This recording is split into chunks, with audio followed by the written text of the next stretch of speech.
ذہنی سکون کس لیے؟ تفکرات کی عدم موجودگی کو ذہنی سکون سے تعبیر کیا جا سکتا ہے۔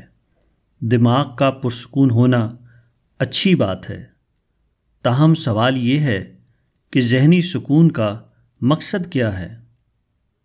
عموماً خیال کیا جاتا ہے کہ پرسکون ذہن ٹینشن سے آزاد، پرمسرت زندگی میں مگن، اپنی ملازمت میں متحرک، کاروبار میں چاق و چوبند اور جسمانی صحت میں متوازن رہنے کا باعث ہوتا ہے۔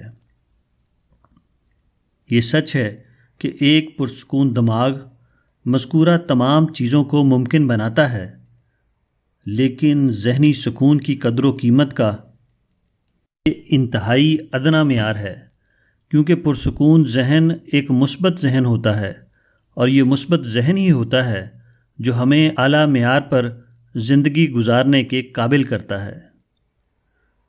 حقیقت یہ ہے کہ ہمارا دماغ ایک نان اسٹاپ سوچنے والی مشین ہے۔ جیسے دل دھڑکنا نہیں چھوڑتا، ایسے ہی دماغ سوچنا نہیں چھوڑتا۔ ہمارے لیے سب سے اہم بات یہ ہے کہ ہم اپنے دماغ کو مثبت سمت دیں۔ اگر ہم یہ کرنے میں ناکام ہو گئے تو ہمارا دماغ منفی رخ پر چل پڑے گا، اور اگر ایک دفعہ دماغ منفی سمت اختیار کر گیا تو نتیجتاً ہماری فطرت کی ساری شرازہ بندی منتشر ہو جائے گی۔ مشکل یہ ہے کہ جس دنیا میں ہم رہ رہے ہیں، یہاں ہر کوئی اپنی من مرضی کرنے کے لیے آزاد ہے، جس کی وجہ یہ دنیا چیلنجز اور مقابلوں سے بھری ہوئی ہے۔ یہ صورتحال ان تمام سماجی مسائل کا باعث بنتی ہے جنہیں ہم عام طور پر معاشرتی مصائب کہتے ہیں۔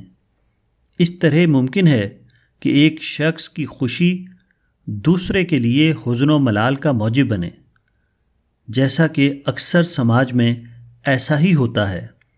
ایسی صورتحال میں یہ قدرتی بات ہوتی ہے کہ ذہن اضطراب کا شکار ہو جائے اور منفی سمت میں سفر شروع کر دے۔ یہ واقعات اتنے عام ہیں کہ کہیں بھی واقع ہو سکتے ہیں، جیسا کہ یہ ہمارے معاشرے میں عام دیکھے جا سکتے ہیں۔ انسان کے لیے اپنے آپ کو مثبت شخصیت کے روپ میں نہ ڈھالنا ایک ناقابل تلافی نقصان ہے۔ آپ صرف اسی صورت میں قوانین فطرت کی عطا کردہ نعمتوں کے حقدار بن سکتے ہیں جب آپ مثبت شخصیت کے حامل ہوں۔ اگر آپ اپنی شخصیت کو منفی رنگ دینے پر راضی ہو گئے ہیں تو پھر آپ وہ رحمتیں کبھی بھی حاصل نہیں کر پائیں گے جو آپ کے لیے مخصوص کی گئی تھیں۔ آپ مایوسی میں زندگی بسر کریں گے اور مایوسی میں ہی موت کو گلے لگائیں گے، بغیر ان اعلیٰ مقاصد کو حاصل کیے جن کے لیے آپ پیدا ہوئے تھے۔ اس صورتحال میں ہر مرد و زن کا فرض اولین یہ ہے کہ اپنے تفکیری عمل کو منفی رخ لینے سے روکے اور اس کی مثبت سمت کی طرف رہنمائی کرے۔ یہ ہر انسان کے لیے فعل لازم ہونا چاہیے۔ ذہنی ارتقاء کے 3 بڑے ذرائع مطالعہ، مشاہدہ اور تبادلہ خیال ہیں۔ یہ تینوں عناصر ذہن کے لیے قوت بخش غذا ہیں۔ اگر ذہن پرسکون ہے تو دماغ ان ذرائع سے درست سبق حاصل کرنے کا اہل ہوگا، لیکن اگر ذہن ہیجان انگیزی کا شکار ہے تو انسان کو جیسی مرضی عقل و دانش کی خوراک دیں، یہ اس سے افادہ حاصل نہ کر پائے گا۔ ذہن ہر قسم کی شخصیت کو فروغ دینے والا سب سے عظیم صناع شیپر ہے۔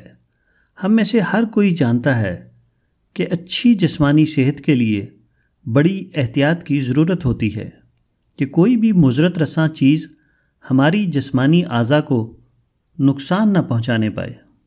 اس طرح ہمیں ایک بہتر شخصیت کی تعمیر کے لیے اس بات کی بھی اشد ضرورت ہوتی ہے کہ ہمارا ذہن تمام ایسے عوامل سے محفوظ رہے جو اس کے تفکیری عمل میں خلل انداز ہوں۔ آپ کا ذہن ایک انجن کی مانند ہے، اس لیے اس کو پٹڑی سے نہ اترنے دیں، ورنہ آپ کبھی بھی منزل مقصود پر نہیں پہنچیں گے۔ دانائی ہر مرد و زن کا سب سے قیمتی اثاثہ ہے۔ دانائی اصل میں سچ اور صحیح کو شناخت کرنے کی صلاحیت ہے، جس کا ماخذ انسانی دماغ ہوتا ہے۔ جیسے ایک صحت مند جسم آپ کو مادی توانائی دیتا ہے، اسی طرح ایک صحت مند ذہن آپ کو حکمت و دانائی عطا کرتا ہے۔ اگر آپ اپنے دماغ کو ہیجان انگیزی سے محفوظ نہ رکھ پائے تو آپ حکمت و دانائی سے محروم ہو جائیں گے، اور حکمت و دانائی سے محرومی ہر چیز سے محرومی ہے۔ دانائی صرف صحت مند دماغ کا تحفہ ہے، اور صحت مند دماغ وہ کہلاتا ہے جس کی نشو و نما مثبت تفکیری عمل سے ہوئی ہو۔